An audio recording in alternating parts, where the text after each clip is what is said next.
reviewing this absolutely lovely 2015 Aston Martin V8 Vantage. This is specifically the 4.7 litre S with the SportShift II gearbox. So a little bit of insight to the Vantage S. It was released for 2011 model year, and it was the first sort of Vantage to have the SportShift II gearbox. And it wasn't until 2012.5 that you could get the SportShift II gearbox on the regular Vantage. But yeah, being the S, it is absolutely the one to have. You've got bigger brakes, and you know, I'll mention a few of the distinguishable features of the S, which you can actually see and notice, you know, discreetly and subtly. But yeah, this one's fully loaded with £17,000 worth of optional extras, and being the S, it was probably around £100,000 when new, but with options probably closer to 115 to 120. So yeah, really nice. At the front here, we've got the black daylight opening option, which gives you the sort of matte black finish headlamp casings inside instead of a regular silver. So very sleek and aggressive, sporty look. You've got bi-xenon headlamps at the front with LED DRLs, as well as these gloss black bonnet vent meshes as well, which is very nice. Also the optional gloss black front veined grille. These are normally silver or sort of magnum. And being an S, even the non-S and the S didn't come standard with a carbon fibre body pack, but this one has it as a £4,000 cost option. So this gives you a carbon fibre front splitter, as well as a carbon fibre rear diffuser, which is really good. You've got the lovely Aston Martin's wings badging on the bonnet. You've got the 19-inch optional 10-spoke graphite diamond turned alloys, which are, you know, a lot nicer looking than the regular 5 spokes you get on the S and the non-S. With the S, you don't really get any different wheels to the non-S. You had the Vantage S and the N430, which was effectively a very similar car, but different in its own way. It shared the same platform as the S with bigger brakes and more horsepower, but looked a bit different. At the front here, we've got yellow calipers as an option. The S brought us enlarging 380mm slotted front discs with 2-piece calipers with 6-piston technology, which is very good.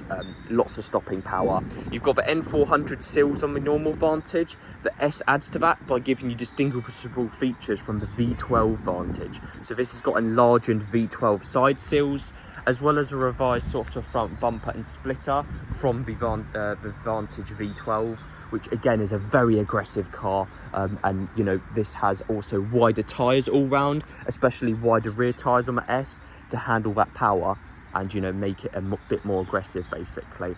On the back here, you can see we've got the carbon fibre lacquered rear diffuser, which looks absolutely gorgeous. I think this is a must-have option on these. You've also got front parking sensors as an option. The rears are standard, and the S shares the V12 Vantage's sports exhaust catalyzed bypass system. So this is a bypassed valve system, which sounds more fruitier than the normal Vantage, and is designed to open at a higher RPM, or sort of lower sort of RPM, and then, you know, go higher through the rev range, which is really cool. I think sports exhaust is a must-have option on these Vantages, but being the S, like I said, it comes standard, so very nice. You've got the very lovely sculpted rear deck design as well, which is quite cool. The S also benefited from slightly stiffer and sportier suspension, revised sort of damper settings, and overall, if you do your research, you'll know that S is quite a bit different to the regular Vantage. It is more of a hardcore vehicle, but again, very subtly discreet. You've got the optional gloss black window surrounds as well, and an extremely rare option, which I've never ever seen on a Vantage or any Aston Martin, is this very rare bronze metallic leather. This was a £3,500 option, and what it effectively gives you is this very dark sort of black looking leather with this bronze sort of sheen finish to it, and it's actually got metallic sort of flecks in it. It's like the interior's been painted.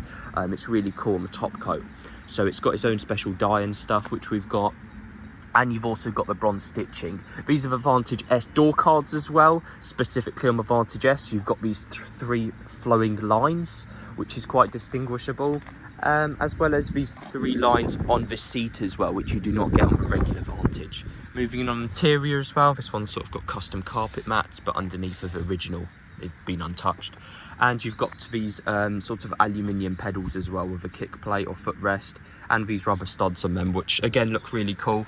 On the interior here, it is really something special. We've got the optional Alcantara steering wheel, and we've got the piano black or the gloss black interior trim pack, which gives you these anodized black paddle shift for SportShift gearbox, anodized black tread plates as well. These are normally silver with a blue sheen to it. You've got gloss black door handles as well, or door pulls as Aston Martin call it. Gloss black air vent surrounds as well as a gloss black interior here. And this one has the optional, I've never ever seen this on an Aston, Cuprum carbon satin interior trim. So this isn't sort of normal carbon weave. This is actually a very special style of carbon weave. It almost looks like a pleated suit looking sort of thing. And yeah, being a 2015 onwards car, or a 65 plate specifically, or sort of 2016 build car, we have the AMI2 Haptic Dash system. So this is obviously the haptic button layout, which is a lot cleaner looking. You've got the Vantage S logo there as well.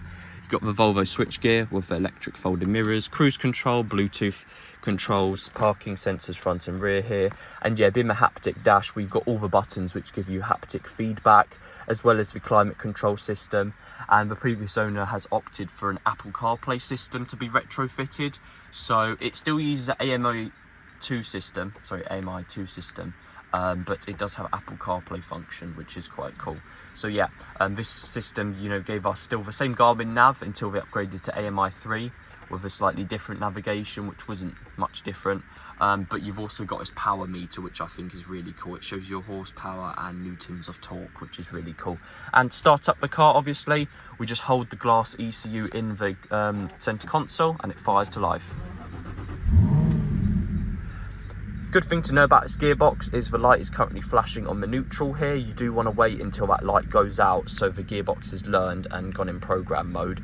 When you first open the door, I'm not sure if you heard it, I didn't really see, but the ASM pump actually primes when you get in the vehicle. So when the door initially opens, you hear a whirring noise to build up hydraulic pressure in the ASM pump. And yeah, you'll notice when that light's gone out, the car's ready to drive. Ideally, if you're driving in automatic mode, you want it in sport mode. It will chew the clutch. If it's in a comfort mode, it slips the clutch. And yeah, being sport mode, you know, it does wait till the last RPM or last sort of second to shift. So that's why it doesn't wear the clutch as much. Ideally, you want to drive the SportShift II gearbox in manual mode because it is a robotized manual. And yeah, that's sort of how it drives. You can put both paddle shift. You can put paddle shift in by pressing both of them simultaneously. It will put a car in neutral. By pressing the right one once, you can put in first. And you've got the three buttons here. Easiest way to tell if you've got sport shift, which all Vantages already came with only, or manual, is if you've got a sport button here and there's no park gear. So easiest way to tell if you're in a robotized manual vehicle is if there's no park gear. They don't come with a park gear. They come with neutral, and then you put the handbrake on. So yeah, really nice. Like I said, copper sort of bronze metallic interior. The later cars also came with a 700 watt Aston Martin premium audio system, which is a phenomenal system. To be honest, you don't really need the Bang & Olufsen. It's a bit of a gimmick with the things coming out of the dash. But yeah, you've got your fan system here, your temperature controls. Very nice, obviously. The piano black is obviously lovely. This has got the Highline centre console as well. Believe it or not, this is a £700 option to have the two cup holders here. This little flange which opens up this centre console compartment with your storage in here. Normally this is blanked off, and all you get is like a little compartment here, just in the back here. It's very basic, but very nice. The S, you can see, obviously has these gorgeous looking strut braces in the boot to strengthen and stiffen the chassis. And like I said, there was a bit of weight saving used, which did effectively, you know, save quite a considerable amount off the normal car. To make it into the S. So yeah, let's just move on to the engine real quick. Under the bonnet lies a 4.7 litre naturally aspirated V8 with 430 brake horsepower. That's a 10 brake horsepower increase over the regular Vantage, which had 420. And looking under the bonnet, the easiest way to tell if a Vantage is an S is by looking at the plenum intake, the air intake manifold going down the middle here. If this rubber tubing is in black, it means it's an S model. If it's in silver, it means it's a non-S model. You've also got a dry sump oil system as well. So you've got dry sump oil lubrication for high G tolerance. So, you know, when you're cornering and stuff, the engine doesn't get starved of oil. So very high performance car. This is very phenomenal. I honestly don't think this will stick around for long. But yeah, let's just move into the test drive. Hey guys, today I'll be test driving the Vantage S. So being the SportShift II, we've got a slightly different button layout. Obviously the manual, you have no buttons up here, but yeah, so obviously when you open the door up first, you'll hear the ASM pump prime, and you can see here you've got to wait until the neutral light flashing goes out. That means the gearbox is primed and it's ready to drive, so it's in program mode. And effectively what that does is it calculates, it disengages and engages the clutch and figures out the binding point. And yeah, sort of a friction kiss point off the clutch, it smacks through the flywheel. So very important feature. It's sort of best to use the SportShift cars in sport mode here, otherwise in comfort mode unfortunately it does slip and burn the clutch sometimes. And one thing to know is you have to treat the robot manual in some aspects like an actual manual, in the respect that when you put in drive you have to give it power. There's no creep function in reverse or drive, and also when you're on a hill you have to use a handbrake, because if you don't, the clutch unfortunately slips and you will start having that smoking sensation off the clutch burn. But obviously you can feel the kick back a little bit from the SportShift gearbox. It's a different sort of car, and you've obviously got the facelift AMI 2 dash, Haptic Dash. So it does look very modern, especially with the carbon here. And yeah, like I said, you've got sport mode and you have the infotainment system, which is slightly more updated. You don't have a two-piece radio system like you did on my older car. You've got a one-piece screen up here which controls absolutely everything, including the radio and stuff. And the 700 watt audio is obviously phenomenal. So yeah.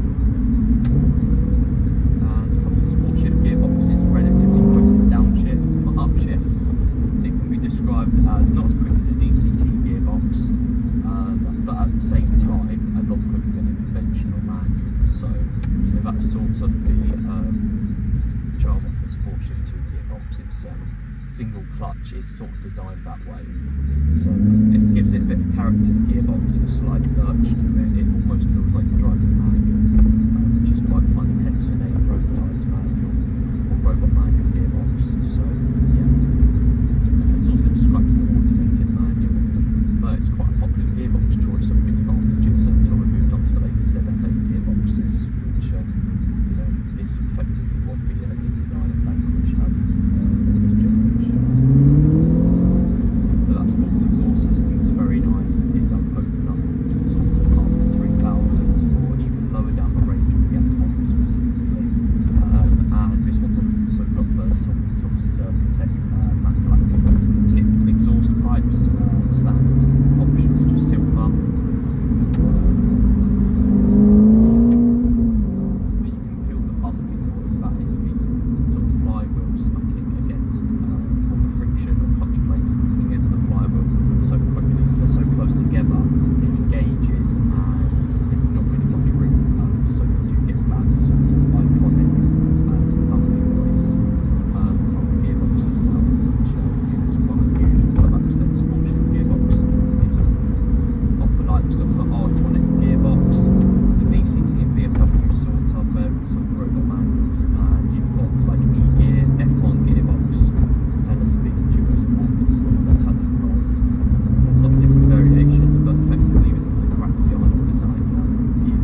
it sucks in more air through the intake, so that's how we get that extra power.